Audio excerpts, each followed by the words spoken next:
Fala, meus budocas, vocês estão trunks? O Kazak na área e hoje eu tô aqui pra trazer uma coisa extremamente importante que foi essa entrevista na rádio, né, Kosokoso Hoso Kyoku, com os três antigos editores de Akira Toriyama, né, o caso Riku Torishima, o Yu Kondo ali na esquerda, né, o Torishima no meio, o Yu Kondo à esquerda e o Fuyuto Takeda, o terceiro editor e o último lá do Dragon Ball original, né, em que eles discutiram várias coisas importantes, revelaram várias coisas importantes sobre Dragon Ball.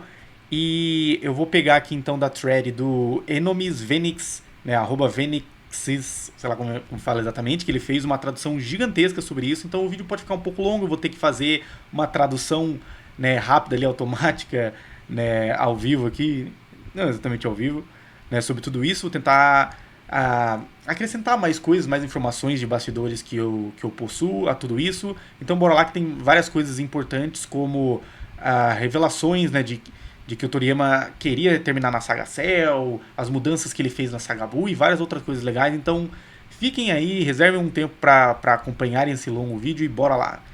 Né, aqui ele começa. Durante a fase final da saga Cell, Toriyama repetidamente expressou a sua intenção de terminar Dragon Ball com aquele arco narrativo. Inicialmente, aqueles que ouviram ele não entenderam completamente o seu desejo, pensando que mesmo se a saga Cell fosse concluída, a série poderia continuar de outra forma. Contudo, uma forte pressão veio da equipe editorial para que a história continuasse, né, fazendo com que o Toriyama desse prosseguimento a isso, né, finalmente confirmando que realmente houve pressão editorial ali para ele continuar, porque antes disso a gente só conseguia ali presumir isso, baseado no fato de a saga Buu parecia mais bagunçada, com a arte dele decaindo e parecendo que ele já não estava com tanta paciência para fazer as coisas, mas a gente não tinha uma confirmação de fato de que, não, ele queria, porque queria de tudo quanto é jeito terminar na saga Cell, e aí os caras tiveram que falar, não, vamos lá tentar fazer de outra forma e tudo mais. Então isso aqui é bastante importante, e eles seguraram essa informação, sabe-se lá por quê, ao longo de 30 anos, né? Agora finalmente a gente sabe que é verdade. Apesar disso, o Fuyuto Takeda, né, o seu terceiro e último editor ali, ficou sempre do seu lado, tentando encontrar outras formas de fazer com que a sua carga de trabalho fosse mais leve, para que ele pudesse continuar a série de uma maneira menos pesada. E no fim, o Toriyama e eles insistiram que a história deveria definitivamente terminar, né, na saga Majin Buu. Né, eles chegaram num ponto ali que não, realmente vai ter que terminar aqui, não tem o que fazer. Também em respeito ao desejo do Toriyama de fazer com que a série chegasse ao seu fim. Então esse último editor aí, que era muito mais clemente com ele, ficou ali do seu lado, ainda apoiou ele, tentou fazer ele fazer a saga Buu da melhor forma que ele poderia, né? Porque o Takeda entrou ali, se não me engano, depois da segunda transformação do Cell, alguma coisa assim. Ali mais ou menos no final da saga Cell, né? Ficou com ele um bom tempo ali. E aqui continuando, ele fala que durante essa fase final de Dragon Ball, Toriyama foi perguntado se ele realmente estava gostando de fazer os designs dos novos personagens, né, ao qual ele falou que, na verdade, preferia criar personagens mais redondos, né, figuras mais fofas, com um toque mais humorístico. Isso se refletiu na ideia de ele criar um vilão com essas características, sendo o Majin Buu, né? Daí dá pra entender por que ele saiu lá do Freeza e do Cell, que pareciam muito mais imponentes, muito mais até bonitos, né? Mais maneiros, pra ir pro Majin Buu. E acaba que no fim das contas ele também conseguiu fazer umas formas mais maneiras do Majin Buu, mas o que ele mais gostava, e eu também gosto mais, é a forma mais redonda, mais cômica do personagem, mas que consegue também ser amedrontadora, né? E conforme a saga Buu tomava forma, o Toriyama continuou insistindo que a série deveria terminar mais cedo, né? Contudo, apesar disso, o Toriyama parecia estar se divertindo bastante em trabalhar nela, até porque ele trouxe esse toque humorístico, né? Isso foi particularmente evidenciado com as gags, né, com as piadas absurdas, reminiscentes lá do Toriyama lá do começo, do Dr. Slump, mesmo no começo do Dragon Ball, como os fantasmas kamikaze do Gotenks, né, que são criativos, são bobões, né, mas são legais também, né? Que deixou os editores bastante perplexos, né, surpresos com o que ele criou ali. Mas estava claro de que o Sensei ele estava aproveitando essas partes finais, né, de Dragon Ball com um toque mais humorístico, precisamente por causa que e também porque a história estava chegando ao seu fim, né? Como ele já sabia, pô, eu vou terminar aqui Dragon Ball, então eu vou fazer o que eu quero, vou fazer de forma divertida e, pô, que legal, agora eu consigo levar esse negócio para um fim, né? Ele não tava ali, putz, por mais quanto tempo eu vou ter que continuar isso? Então, pelo menos na Saga Bully, o Toriyama conseguiu se divertir mais. E aí ele fala, perto do fim da Saga Cell, o Toriyama provavelmente pensava em concluir Dragon Ball dentro de algumas semanas, talvez 3 ou 4. Isso é interessante, né? Porque denota que talvez a ideia dele era continuar a fazer da saga posterior, né? Que nem ainda era a Saga Buu. Talvez um negócio menor, focado ali no ambiente escolar do Gohan mais velho, fazer umas historinhas mais simples, só para mostrar como que ficou a galera lá na Terra depois da partida do Goku. Então ele planejava fazer algo mais simples, né? E isso vai. Essas improvisações, essas mudanças repentinas, é o que fez com que a Saga Buu também ficasse meio bagunçada, né? Mas também reflete mesmo esse estilo de improvisação bastante característico do Toriyama, né? No fim, contudo, a série continuou por mais 2 anos e meio. E ele pode ter. Como é que é? Né? E ele pode ter pensado em mais ou menos terminar tudo em cerca de 6 meses, mas a história acabou durando muito mais do que o esperado. Provavelmente ele depois que ele estabeleceu, pô, vou fazer então novo vilão, né? Vamos voltar para esse estilo de combates mais sérios, mais absurdos. Ele queria fazer ali uns 6 meses, mas acabou se estendendo. E aí não fica exatamente claro o porquê. Né? Por que, que foi se estendendo? Por que, que teve tantas mudanças na Saga Buu? Infelizmente eles não falaram. Em vez de convencê-la a continuar, os editores se focaram em encontrar maneiras de fazer com que seu trabalho fosse mais gostoso, mais aproveitável. E a abordagem era. Como é que é? A abordagem foi mais no sentido de fazer com que eles encontrassem coisas divertidas no arco que ele pudesse aproveitar, né, conforme fazia. E um exemplo chave disso foi o Mr. Satan, né, a ideia de fazer ele se tornar um personagem central, né, esse personagem estúpido, exagerado, para introduzir mais elementos de comédia e deixar o tom mais leve. Né? E, ironicamente, no fim, foi o Mr. Satan que acabou salvando o mundo. E isso que é interessante do Toriyama, que ele, obviamente, era um personagem meio bonachão ali, mesmo na Saga Cell, e na Saga Cell já teve uma importância, aí ele traz ele de volta pra Saga Buu, e na Saga Buu ele acaba tendo ainda mais importância, então é isso que é legal do Toriyama, ele não tá ali só pra fazer você dar risada, mas é meio desnecessário, você sente que, putz, não precisava disso. Não, acaba que o Mr. Satan teve um bom uso, né? Ele quase conseguiu vencer ali o Majin Buu de certa forma, fazendo ele se tornar bonzinho, desistir de seus planos de matar geral, e depois no final ele consegue convencer todo mundo, né, toda a Terra a ajudar na Genkidama, que foi extremamente necessário para chegar no seu fim. Então, olha como o Toriyama era genial em conectar as coisas, mesmo de forma improvisada e focando mais na comédia, né? Anteriormente, sob o gerenciamento ali do Yu Kondo, né, o segundo diretor dele, a estrutura da série era clara, um novo vilão poderoso era introduzido, levando a uma disputa épica com o Goku. Mas depois de repetir esse padrão com o Freeza e o Cell, Toriyama parecia ter se cansado desse tipo de narrativa. Né? Isso é importante também para a gente entender que sim, o próprio Toriyama estava cansado dessa repetição. Ele percebia essa repetição de introduz um novo vilão, e aí acontece várias coisas, treinamento, não sei o que, e no final vai ter um grande embate contra o Goku. Apesar de que ele conseguiu mudar, fazer uma variação disso até no Gohan ali, talvez ele quis passar pro Gohan justamente para finalizar logo isso de uma vez. Não queria só ficar repetindo esse negócio de o Goku aparece ali e lida com as coisas. E curiosamente, depois, né, muitos anos depois, com Dragon Ball Super, ele acabou repetindo isso ainda mais, né? Vai saber, né, por que ele foi forçado a isso, repetiu, não sabia mais como mudar os padrões, enfim. Cadê aqui? Ele sentiu que já tinha feito o suficiente em termos de batalhas e vilões, né, rudes ali, o que levou a Saga Buu a ter um tom mais cômico, lembrando o estilo do Dr. Slump, né, reforçando essa questão. Essa mudança em tom, de certa forma, né, e uma maneira inevitável, foi de certa forma inevitável. A saga Cell tinha se tornado extremamente complexa, com viagens no tempo, paradoxos temporais, criando uma dificuldade, uma estrutura narrativa muito difícil de lidar. Né? Se um erro fosse feito na cronologia, se tornava praticamente impossível de corrigir isso, gerando ainda mais inconsistências. Né? Querendo ou não, por mais que a galera tente explicar as linhas temporais da saga Cell de maneira coesa, bonitinha, se você for analisar de fato, existem paradoxos temporais ali, uns negócios meio complicados, né, de que para uma linha existir, então o Trunks precisa viajar no tempo, mesmo com a interferência do céu, e aí cria um monte de doideira, e o próprio Toriyama estava ciente disso. Né? Conforme a história progredia, se tornou evidente que as coisas deveriam ficar, né, que as coisas ficaram cada vez mais complexas, cada vez mais complicadas. E é o que levou a fazer uma estrutura mais simples. Como resultado, a saga Majin Buu se tornou uma reação, né, a essa complexidade excessiva. O Toriyama e seus editores decidiram remover essas complicações narrativas, sem mais paradoxos, sem mais lógicas muito intrincadas, né? Em vez disso, eles optaram por algo mais simples, fazer uma estrutura mais simples, mais leve, com bastante comédia. E isso provavelmente foi a melhor escolha para... Como é que é? Para concluir a série e tornar as coisas de uma maneira muito mais simples, né? Eles acabam repetindo muitas coisas assim, mas simplesmente tirar esse foco em uma lógica muito intrincada, muito certinho de como as coisas funcionam, um tom muito sério. Não, fazer bobajada ali, dá pra explorar essa criatividade do autor.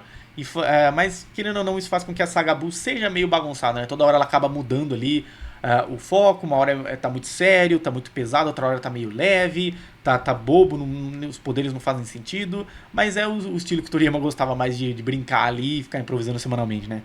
Durante as conversas, o Toriyama foi perguntado se ele realmente estava gostando de desenhar os personagens, e ele respondeu ao Kondo, né, o seu diretor. Como é que é? Ele tinha falado que o Kondo sempre falava que se um personagem fosse maneiro, então era bom o suficiente.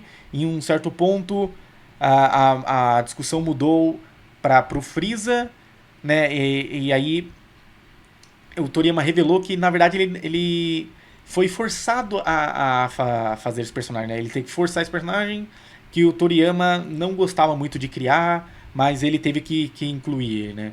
Ele teve que ser criado para incluir na história. E isso é bem importante porque denota aquilo que eu já falei várias vezes, várias pessoas falaram, que o Toriyama vivia de improviso. Por mais que parecesse que não, sempre houve espaço ali para o Freeza existir, para ser o comandante dos Saiyajins, não sei o quê. A verdade é que não, né? Que ele foi... ele se sentiu forçado a criar esse personagem para dar prosseguimento à história, e que ele não queria criar, mas era necessário ali, se ele quisesse expandir, pro Vegeta não ser o mais forte do universo, apesar dele ter falado isso, né? Então ele tem que criar todo um exército, todo um chefe pro Vegeta, né, para expandir as coisas na história. Então é interessante saber que o Toriyama ele não planejava isso, né? Talvez a saga Saiyajins ali fosse a última mesmo. Falou das origens do Goku, mesmo abordou um pouco a origem do Piccolo, né? Alienígena, não sei o que, mas daí que é essa questão, né? Que daí ele, putz, mas se tem a origem do Piccolo, então talvez eu tenha que criar mais da raça dele, o planeta dele, e aí ele foi obrigado a ir expandindo as coisas.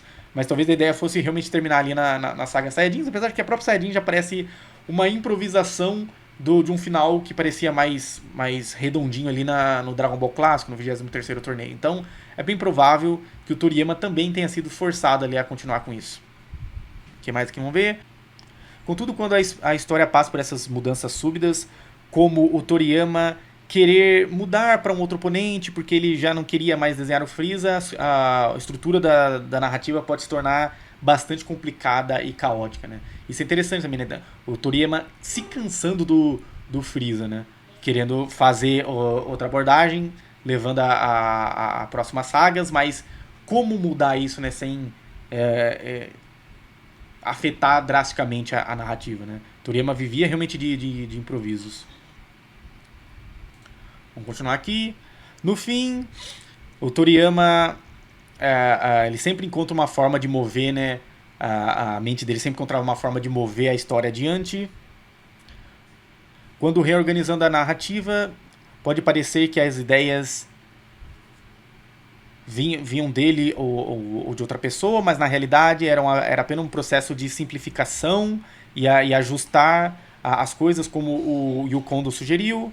De toda forma, é importante ter em mente que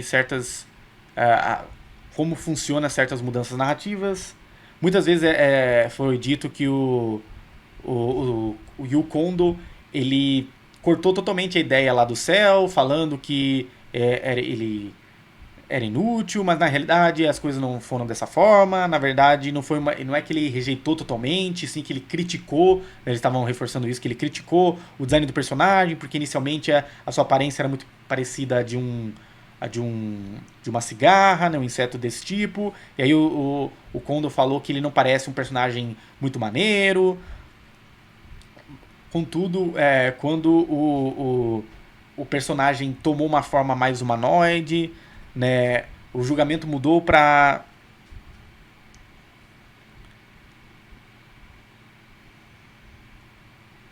o julgamento mudou, né, pois o personagem se tornou mais apropriado, mais carismático, né, parecia ser alguém que se encaixava melhor às batalhas empolgantes, né. Isso é uma coisa polêmica porque muita gente fala, pô, o design da primeira forma do céu era amedrontador e conseguia passar essa sensação de ser um vilão interessante, né? Ele tinha um próprio carisma, né? E já a segunda forma não tanto, ele parecia mais bobão, realmente. E aí na última forma ele parece mais maneiro, mas ele parece mais bonitão. Então, será que foi um julgamento preciso do Kondo? Será que se o céu fosse só esse insetão mais meio humanoide que ele era legal, ele era maneiro de certa forma, mas também mais aterrorizante. Será que não funcionaria tão bem? Né? Enquanto que ele, talvez, muita gente fala que pensando no público até mais feminino, ele queria, pô, faz o céu também ter esse approach, né? Ter essa abordagem de ele tem que ser maneiro pros meninos, mas ele também tem que ser atrativo pras meninas, né? É aquele cara bonitão que muitas mulheres parecem gostar, né? Achar o céu legal também. Então, talvez ele pensava mais nessa questão, né? E o Kondo dizem que ele veio lá de uma revista feminina, então ele tinha essa abordagem meio diferente.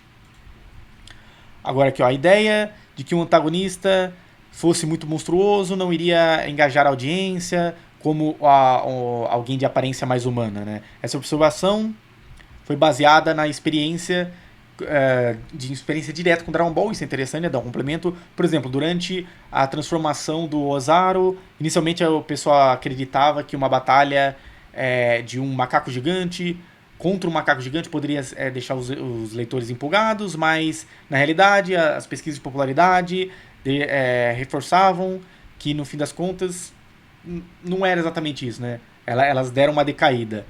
E aí o Kondo reforça que ele concluiu que a audiência achava as batalhas contra os oponentes humanoides mais empolgantes, mais interessantes, porque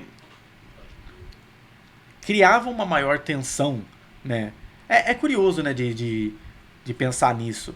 Se realmente batalhas contra seres gigantes têm menos interesse do que os mais humanoides, talvez porque eles têm mais drama envolvido, mais falas, né? Em vez de ser só um cara, um ser grandão como o Ozaru, mesmo o Cell Max, a gente pode pensar atualmente no Cell Max, que ele era só uma besta descontrolada ali, uma força da natureza, então não é tão interessante quanto você ter os vilões ali sempre retrucando, sempre falando, né, os seus desejos e tudo mais. Então é bem interessante. A ideia do Freeza como um mercador espacial e um vilão galáctico surgiu durante essas sessões de brainstorming, né, de pensar a respeito sobre o que fazer. Mas no começo ele não tinha um personagem muito claro, o conceito de um vilão intergaláctico, né, tipo um homem de negócios, era forte e universal porque imediatamente estabelecia o seu papel, né? Um vilão rude, um vilão cruel, né? Em Dragon Ball, essas regras de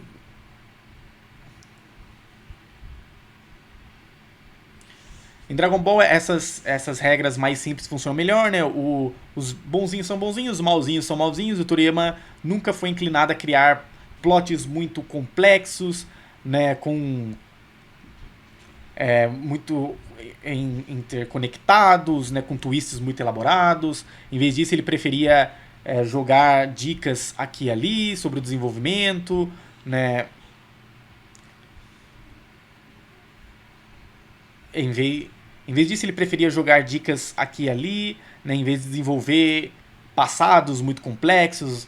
Né? Então, realmente, a ideia do Toriyama era um negócio mais simples. Né? Tanto que ele nem jogava muito flashback, não tinha nada muito dramático, muito aprofundado. Era um negócio simples. Quem é o Freeza? Você consegue entender direto na história. Ele tá lá, ele conversa com a galera, não fica puxando muita coisa do passado. No máximo, tem alguém falando sobre a conexão entre eles. Então, realmente, entender a estrutura de Dragon Ball e como ela funcionava dentro de sua simplicidade é bastante importante.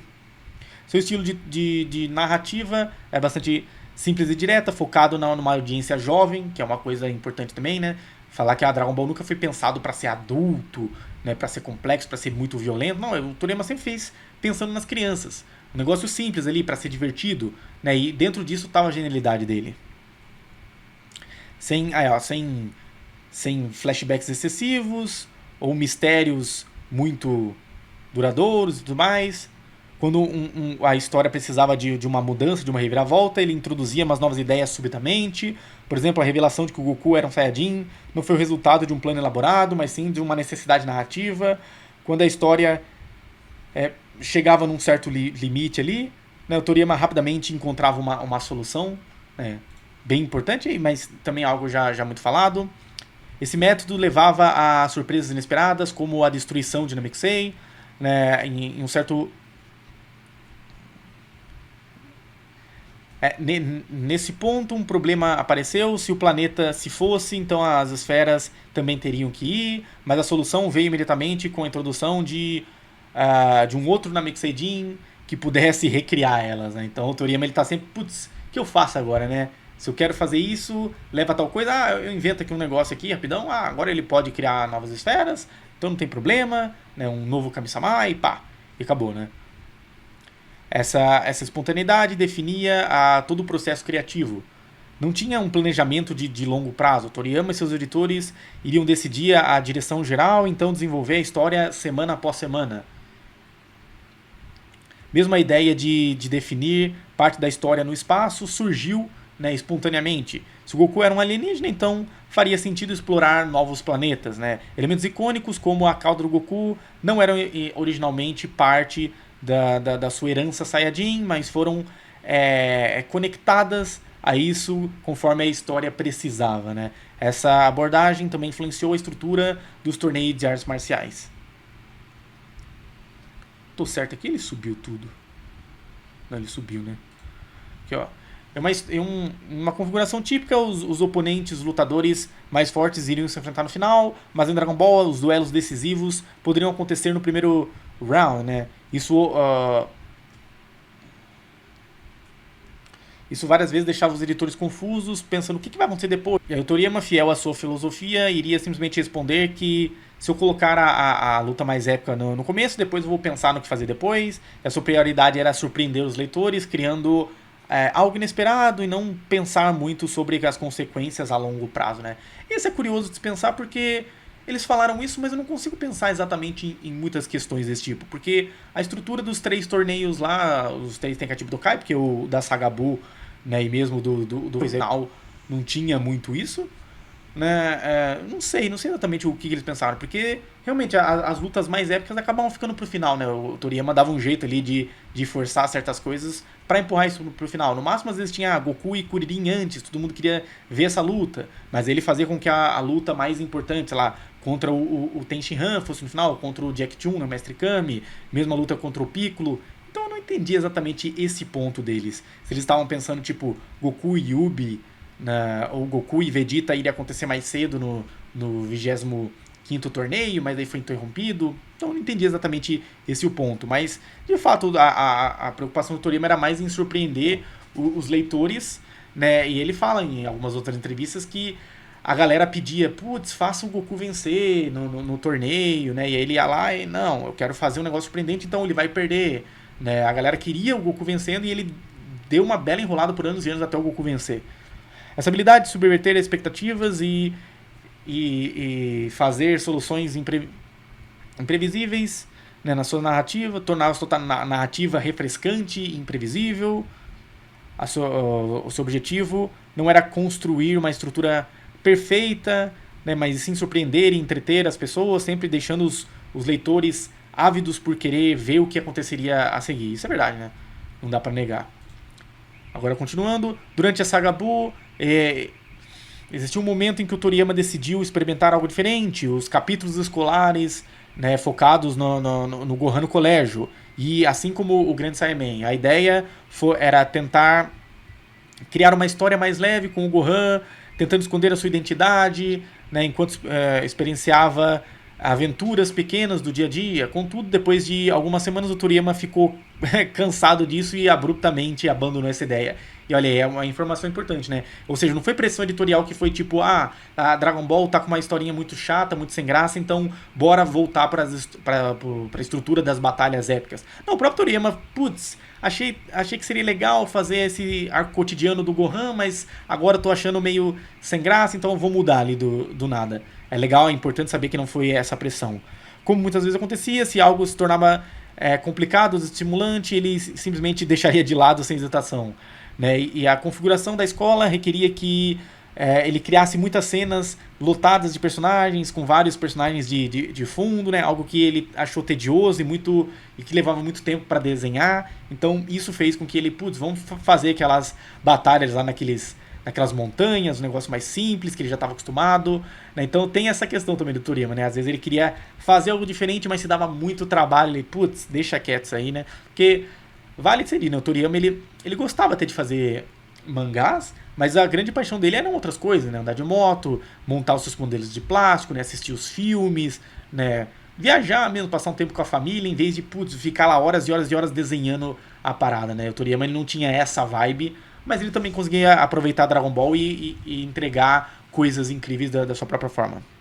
Então, para fazer a história ser mais simples para ele, ele rapidamente cortou, né, essa ideia e se moveu para algo mais dinâmico e absurdo. Essa tendência, né, de se improvisar a narrativa era evidente e também, né, foi evidente durante a introdução do Trunks. E aqui outra informação legal, né, que quando o Trunks apareceu matando o Freeza sem muito problema, nem mesmo o Toriyama ainda havia decidido, né, quem era o personagem do Trunks. Isso é muito doido de pensar, né? Eu sempre imaginei que... Havia até uma entrevista que falava que ali nas últimas semanas da saga Freeza ele já começou a pensar na saga dos androides. Então ele já imaginava, ele pensou em viagem no tempo, já imaginou quem que seria o Trunks, como que daria para fazer as coisas, ligar ele à história. Então é muito doido imaginar que ali quando ele já tinha desenhado ele fatiando ali o Freeza, ele nem havia pensado, quem que é esse cara, né? Eu sei que vai ser um cara do futuro, vai ser importante, mas como é que eu vou ligar ele na história? E aí ele teve que improvisar o negócio dele estar ligado com a Bulma e com o Vegeta, né?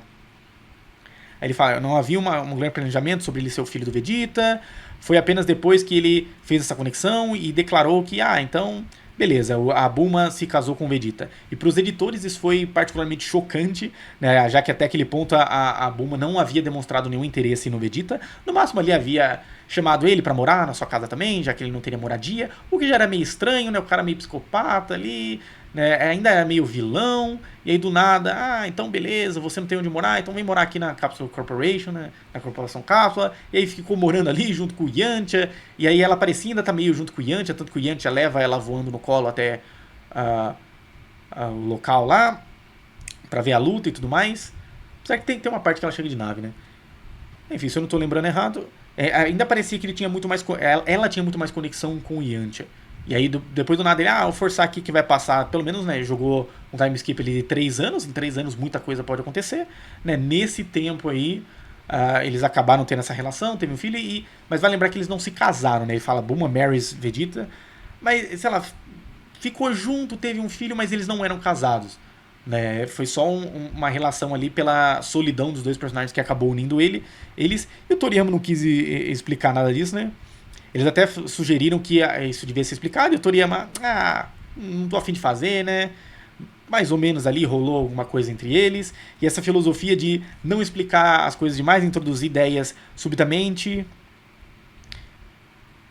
e se algo se tornasse, né, chato, então ele mudava do nada, era o que fazia o estilo do Toriyama, né? De novo, o seu objetivo era surpreender os leitores muito mais do que criar essas coisas plausíveis. Então, é meio forçado, não dá pra dizer que não, que esses dois personagens acabaram ficando juntos, e ele teve que forçar ali que o Yantia traía a Bulma, né, ele jogou umas ideiazinhas ali, mas acho que até funciona essa questão da solidão dos dois personagens, né, o Vegeta também solitário ali querendo superar o Super Saiyajin, né, e não conseguindo, e aí ele conseguiu conectar as coisas de uma forma até que impressionante, mas simples, né. O processo de trabalho do Toriyama era bastante único comparado a de outros mangakas. Os manuscritos eram enviados via fax, mas não com storyboards simples, né, para ser corrigidos, eles já estavam quase na parte de finalização, né, e os editores iriam receber, dar uma olhada e normalmente aprovar, sem fazer muitas mudanças.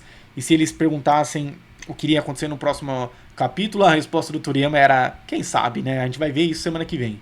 O Toriyama não era o tipo de pessoa de fazer muitos rascunhos e tudo mais, e ter longas discussões para revisar a história, diferente de outros autores que trabalhavam muito de perto com seus editores para refinar e ajustar a história, né? Vai lembrar que Toriyama nunca se mudou para Tóquio, então ele enviava as coisas a fax ali, tinha uma comunicação por telefone e não tinha muito paciência, muito saco de fazer essas mudanças, até porque ele também era procrastinador, enrolava demais para fazer as histórias, e aí ele não tinha muito tempo para revisar, né? Então tinha essa dinâmica bem doidona, né, de trabalhar com Toriyama. Ele era realmente um cara fora do normal, né? Contudo, alguns editores, como o Torishima e o Yu Kondo, eram bastante estritos. Se algo que eles não gostassem, se tinha alguma coisa que eles não gostassem, eles não iriam hesitar de falar para o Toriyama redesenhar, né, falando Zen Zen Damen, né, absolutamente não, a gente não vai aceitar isso, faz um negócio diferente. Já quando chega no Takeda, ele, como já havia também essa informação, né, em outras entrevistas na internet, ele tinha uma abordagem diferente. E aí, de novo, pode ter tornado o trabalho do Toriyama mais fácil, mas ao mesmo tempo eu acho que isso levou à bagunça que foi a saga Majin Buu. Que outros arcos também eram meio bagunçados, mas esse arco é inegavelmente bem mais, né? Sabendo que o Toriyama queria terminar a obra, a série, o objetivo do Takeda era fazer as coisas se tornarem mais simples para ele, evitando uma pressão excessiva, mas o desafio, né, recorrente permanecia, né? Beleza, esse capítulo tá pronto, mas e o próximo, né? O que vai acontecer? Né? Essa constante incerteza era o real trabalho, né? Era a real dificuldade para os editores de Dragon Ball, já que o processo criativo do Toriyama era algo bastante instintivo e imprevisível, né? Reforçando isso novamente, a transformação de Dragon Ball em um mangá de batalha aconteceu gradualmente, mas não totalmente por acaso. Nas fases iniciais, a série balanceava ali aventura, comédia e combate, mas com a chegada do arco dos Saiyajins, saga Saiyajins, o foco mudou para cada vez mais batalhas, né? Fazendo a história se prolongar com ação intensiva. Essa mudança direcionou Não, essa mudança foi direcionada pela resposta da audiência, né? Os leitores ficavam emocionados com as batalhas e queriam ver cada vez mais, né? Toriyama, inicialmente mais interessado em aventura e comédia, não tinha planejado essas mudanças, né, na história. Contudo, assim que ele experimentou isso, ele mesmo começou a achar interessante desenvolver essas batalhas cada vez mais elaboradas e espetaculares. Então isso é interessante ser reforçado. Não é que o Toriyama só fazia as coisas forçado, porque tem uma parte realmente muito editorial nas coisas que a galera mais gosta de Dragon Ball, né? As batalhas cada vez mais sérias, mais violentas, mais espetaculares, mais megalomaníacas, né? Isso parece que era muito do que a audiência queria, né? Da pressão editorial por fazer Dragon Ball se tornar cada vez mais popular. O Toriyama, ele tinha uma abordagem meio diferente, a gente vê isso também pós Dragon Ball, mas ele mesmo gostava, né? Existem entrevistas que ele falava que, às vezes ele queria fazer uma cena maneira ali, umas cenas até que lembravam o Bruce Lee, né? Ele fala do olhar ali do Goku, direcionado, aquele olhar sério, direcionado pro Freeza, lembrava nas vibes dos filmes de Kung Fu que ele gostava, então ele se divertia também, ele passou a se divertir a fazer essas lutas cada vez mais dinâmicas e cada vez mais impressionantes, né? Ele gostava de fazer essas cenas maneiras, muitas vezes ele repetia até de tanto que ele gostava, né? Como, sei lá, o Goku chegando atrasado, e aí ele chega e derrota o inimigo, facilmente ele repete lá o Goku segurando o inimigo, né, no Nap e no Butter. Então tinha muito disso, né? Não dá pra dizer que o Toriyama não gostava de nada, e tudo que o Dragon Ball, sei lá, o Dragon Ball que fez sucesso mundialmente que a galera gosta era um Dragon Ball que o Toriyama não gostava totalmente. Não, mas a abordagem do Toriyama sempre foi um negócio mais voltado pra comédia, né? Não dá pra negar isso. Isso que é importante de entender. Deixa eu ver aqui mais aqui, ó. Ele experimentou tudo isso, né? Não era simplesmente uma questão de vamos introduzir um inimigo e ter uma batalha com Goku. Existia uma evolução na dinâmica dos personagens, como demonstrado pelo arco do Vegeta, né? Isso também é importante. Inicialmente o antagonista principal, o Vegeta, aos poucos se juntou aos protagonistas quando a ameaça do Freeza surgiu. Mas esse tipo de desenvolvimento que enriquecia a narrativa, né, movendo as coisas para além de um vilão, de uma estrutura de vilão do arco, né, quase uma ideia de inimigo da semana, e criava algo cada vez mais complexo entre os personagens. Tipo, não era a ideia inicial, mas aos poucos isso foi se tornando foco ali, porque eles perceberam que isso é interessante, né? A equipe editorial debateu se um inimigo, né, se tornando um antigo inimigo se tornando um aliado iria funcionar, e eles eventualmente perceberam que isso adicionava mais profundidade à história, né? Embora o Toriyama não tenha planejado tudo isso, né, adiantadamente, ele se deixou ser guiado pela reação dos leitores, né? Ele não era o tipo que era obcecado pelas pesquisas de popularidade, mas quando os resultados chegavam até ele, né, eles eram compartilhados com ele, o seu espírito competitivo, né, levava ele a melhorar, né? Então, isso é verdade, porque tem várias entrevistas do Toriyama que isso fica claro que, ainda mais lá no começo, que ele estava tentando emplacar uma série, não dava certo, fazia os one-shots lá, né, o Mysterious Rain Jack, Our World e vários outros, e não estava indo tão bem, aí ele não desistia, mesmo se ele tivesse 500 páginas lá rejeitadas pelo Torishima, ele continuava tentando, então ele sempre teve esse espírito competitivo, mesmo depois que Dragon Ball se tornou um negócio gigantesco e ele já era milionário e ele poderia parar, ainda assim, não, eu quero fazer um negócio pra... as pesquisas de popularidade não estão indo tão bem, então eu vou dar um jeito aqui de fazer com que o negócio suba novamente, né? E com que a galera volte a gostar pra caramba, fique empolgada, né? Então o Toriyama, ele tinha esse lado competitivo também que é importante, não é que ele só fazia qualquer coisa, entregava qualquer coisa, não, ele também queria melhorar, né? Ele também se esforçava, né? Querendo ou não, porque por mais que o próprio Toriyama brinque que ele era preguiçoso, ele trabalhava pra caramba, né? Às vezes varava vários dias sem dormir direito, né? Entregava muita coisa, fazia design para várias outras coisas, para filme, para jogos, fazia coisa, capa colorida, né? Não sei o que lá, desenhava Dragon Ball, às vezes lançava 2 capítulos de Dragon Ball na mesma semana.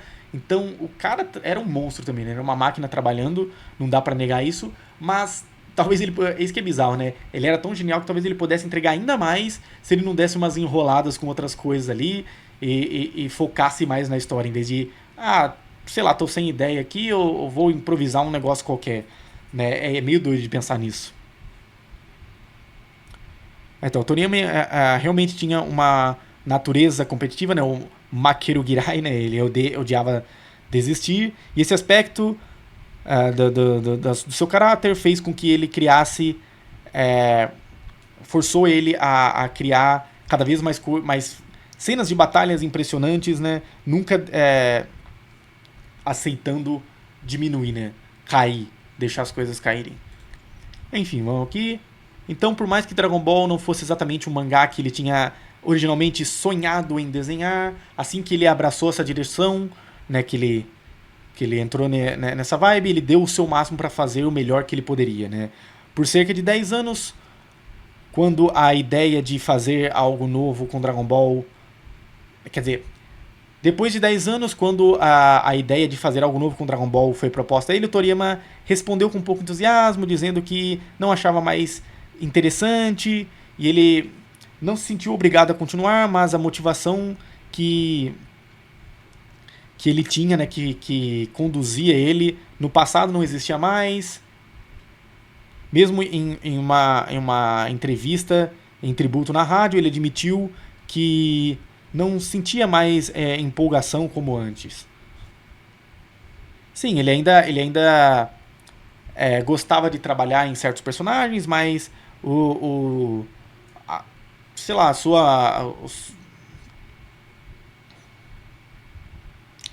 mas o seu engajamento com aquilo, né, não era mais como antes, né? Durante a saga Buu, ou mesmo durante o fim da saga Frieza, essa faísca criativa ainda existia, né? Ainda era evidente. Ele estava cheio de ideias e energias, até porque vai lembrar que ele era mais jovem, né? Mas ao longo do tempo, as mudanças súbitas no estilo de narrativa se tornaram notáveis, sinalizando que a sua abordagem havia mudado e que a, a, a sua inspiração não era mais tão forte quanto antes. Isso é curioso de se pensar, né? O Enomiz até fala, a Toriyama não estava feliz de recomeçar Dragon Ball. Porque vai lembrar, né, da história lá que lá por 2010, 2011, uma coisa assim, o Torishima, o Kazuki Torishima, o primeiro editor dele, abordou ele para falar sobre uma proposta de fazer um filme de Dragon Ball. E aí o Toriyama já tinha aquela experiência ruim com o Dragon Ball Evolution, que não escutaram ele, e ele tinha achado a proposta interessante, né, a ideia inicial do Batalha dos Deuses, mas meio dark demais, né, meio sombria demais, e ele queria mudar várias coisas, mas em vez de falar pra galera o que tinha que mudar, ele preferiu ele mesmo entrar ali de cabeça e reestruturar tudo, refazer a história, só mantendo a ideia do Super Saiyajin God, do Deus da Destruição, né, e aí a partir dali fazendo vários designs, né, cenários, não sei o que, não sei o que lá, parecia que ele tava, né, novas transformações, parecia que ele tava mais empolgado, mas é curioso saber disso, que ele não tava tão empolgado assim, né, mas eu não sei, pode ser uma tradução meio falha ali da conversa deles ao vivo, não sei, mas algumas partes aqui ficaram meio esquisitas. Em que ponto que ele realmente não tava gostando? Ele não tava gostando do Dragon Ball Super, quando foi passado pro Super, né, eu não tava gostando, principalmente quando foi, sei lá, virou mangá, ele tinha que supervisionar o mangá, mas ao mesmo tempo ele continuava ali fazendo a ideia geral, a base de toda a história, ou será que ele não gostava desde o Batalha dos Deuses? Talvez, sei lá, me parece que no Batalha dos Deuses ele gostou, e depois no Renascimento de Frieza ele escreveu todo o roteiro, né, enquanto que no Batalha dos Deuses teve o Yusuke Watanabe lá ajudando. No Renascimento de Frieza, talvez ele tenha feito até mais designs, escreveu toda a história e tudo mais, então ele não estava mais tão empolgado? Ou é realmente quando começa Dragon Ball Super? E ainda assim, ele estava sempre bastante envolvido.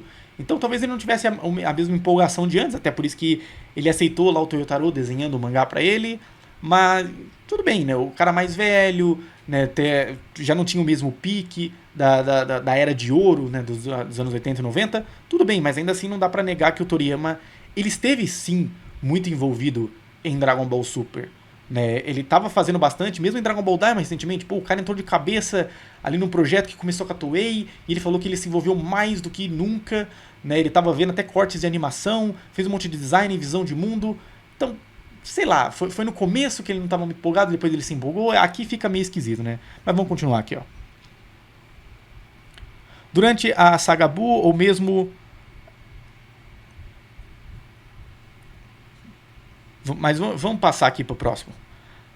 A relação entre Toriyama Katsura, né, o Masakazu Katsura, o mangaka lá de Virger Eye, Zetman e vários outros, né, amigão dele, né, e seu editor Torishima, foi construído ao longo do tempo, marcado por momentos de tensão, mas também de respeito mútuo, quando Katsura recontava episódios do passado, onde parecia que o Toriyama tinha passado por muita dureza editorial, o Toriyama mesmo reagiria com surpresa, dizendo, é mesmo? Isso aconteceu? Né, só percebendo depois quão difícil tinham sido aqueles momentos. Essa é outra parte que eu acho curioso, não sei se os próprios editores contando essa ideia na rádio tá tentando limpar a barra deles, porque existem algumas evidências, até alguns desenhos que o Toriyama fazia, xingando o próprio Torishima, falando, putz, você me fez fazer não sei o que, e aí eu tive que varar a noite fazendo isso, né? Ele brincava que ia amaldiçoar o Torishima, teve momentos que ele falava que ele tava com muita dor na mão para desenhar, e aí o Torishima falava que, mas se você consegue segurar uma caneta e assinar o seu nome, então você ainda consegue desenhar, vai, faz aí, né? Se tava doente, se tava não sei o que, se vira, faz um negócio aí. Torishima, ele foi conhecido por ser mão de ferro, né? Por ser muito, muito rigoroso. Então, sei lá, mas pode ser que era ao mesmo tempo, tem realmente essas entrevistas que dão a entender que o Torishima, ele não tinha ódio. O Toriyama não tinha ódio do Torishima, né? Eles eram até que amigos, né? Um foi no casamento do outro, assistiam um filme juntos, conversavam sobre bastante coisa. Mas não dá pra negar que o Torishima botou muita pressão no cara, fez ele varar noites trabalhando, mesmo quando ele não tá se sentindo bem, tava com algum problema de saúde. Então não dá pra limpar totalmente essa barra dele, né? Mas, realmente, fica claro que ele não odiava o Torishima, né? Ao longo do tempo, Toriyama e o Katsura desenvolveram um profundo entendimento um do outro, já que ambos trabalharam sobre o Torishima, eles compartilhavam experiências similares, e embora eles ocasionalmente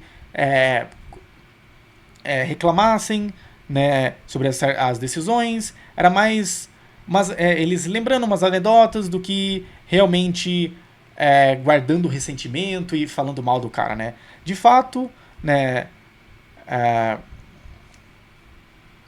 na verdade, o fato de que eles falavam negativamente sobre ele não tinha ali algo muito pesaroso, né? Era mais uma prova do profundo impacto que ele teve nas carreiras deles, né?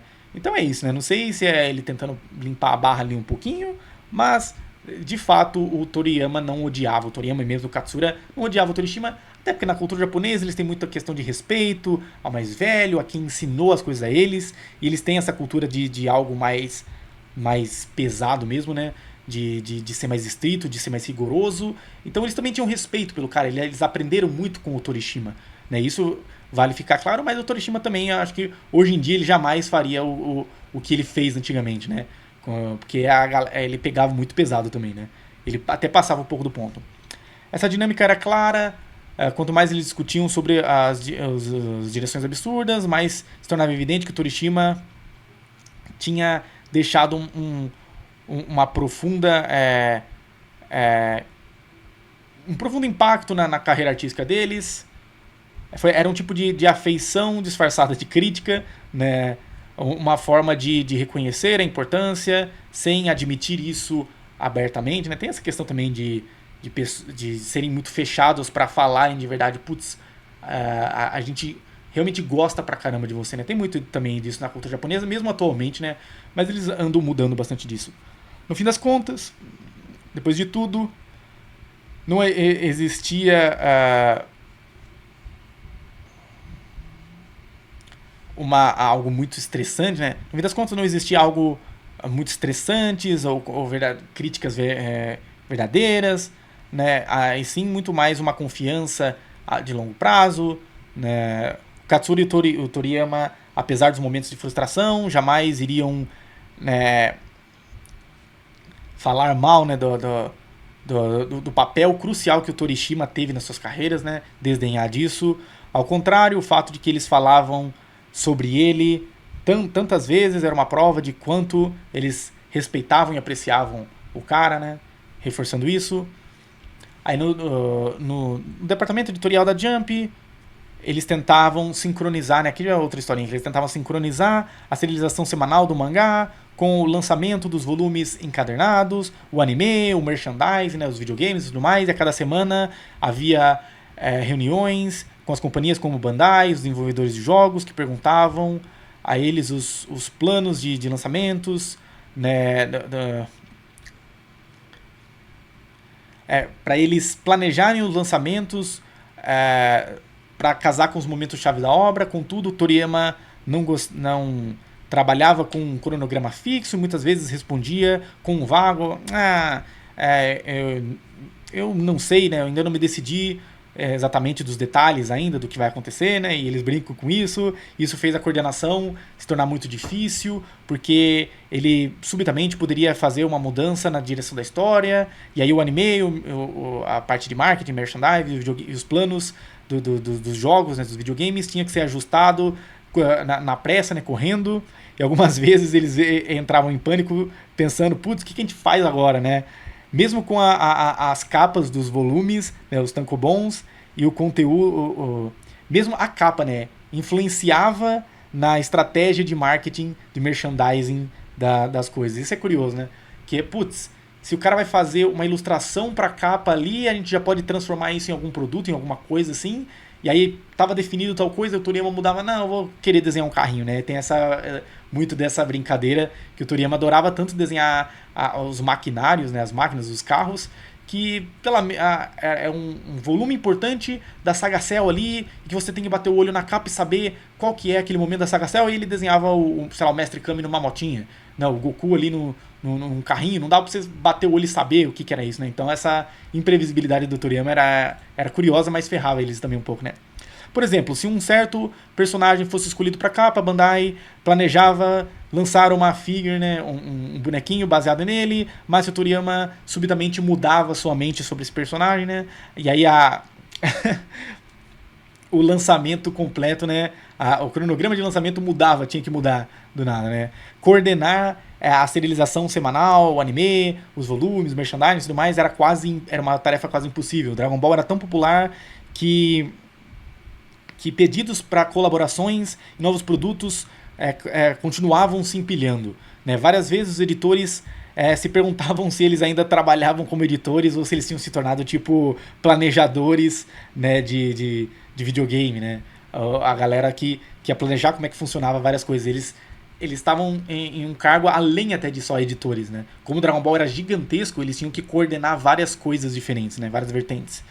Apesar dos desafios, foram tempos bem empolgantes, né? Ver Dragon Ball se expandir em tantas formas diferentes era incrível, né?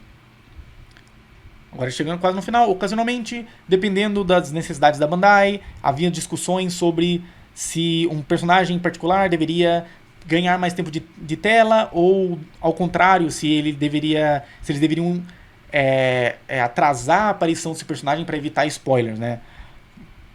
Mas com tudo sendo desenvolvido de forma paralela à serialização, predizer o timing, né, para isso era praticamente impossível. E aí eles jogam uma ideiazinha aqui, ó. Para um aniversário da Shonen Jump, né, da Jump, a equipe editorial veio com uma ideia maluca de empilhar todas as edições da revista até chegar a 25 metros de altura, né, usando até uma escada de um carro de bombeiro, né? E aí, só que aí teve umas imprevisibilidades, né? Que o vento estava espalhando todos os volumes, e aí eles precisaram passar uma fita, né, e colar e juntar todos os negócios para fazer isso funcionar, né? Que era algo absurdo, mas representava perfeitamente o espírito da Jump, né? Fazer algo grande, com entusiasmo e com um toque de loucura, né? Enquanto algumas pessoas perguntavam sobre o propósito disso, a resposta era simples para eles, que o ponto era justamente esse, que a loucura é divertida, né? Eles gostavam de fazer coisas cada vez mais doidas, né? Então eles não gostavam de ficar na mesmice, gostavam sempre de tentar fazer coisas diferentes. Isso é realmente verdade por parte da Shonen Jump, né? Por fim, com a mesma abordagem refletindo o desejo de engajar cada vez mais fãs, para que eles não apenas lessem o mangás, mas também brincassem com os personagens.